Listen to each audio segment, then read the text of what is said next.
If you could, would you paint a picture for us of what it was like on the plantation in your early days? Everyone was happy.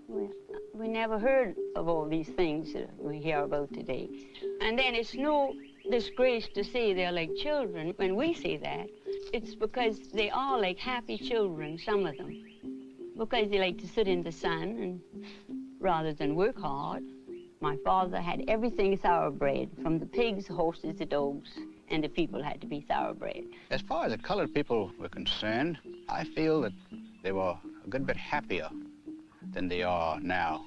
They had less in the way of material things. I can remember back in the 20s, when I was a small boy, they were always singing at their work.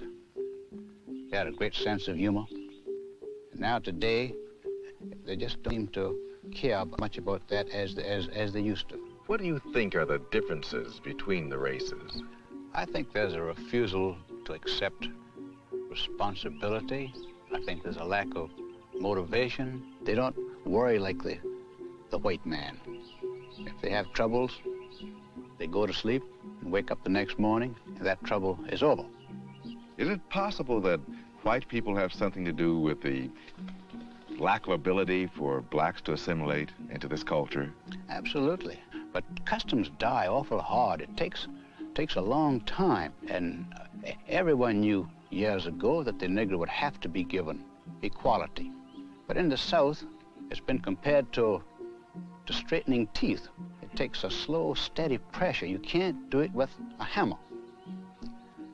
And white people's attitudes will change in time. I'm a lot more liberal than I was 5 years ago, and I know I'll be a lot more liberal 5 years from now, and I think almost everyone else is in that category. What has tended to make you more liberal? Well, realization that the Negro is a human being like anyone else. Mr. Hasty, what did you think we were before you began to think of us as human beings? Well, in a way, we thought of you almost as a very superior pet. Something, or rather someone, we had to take care of, because we had to do so much of their thinking for them.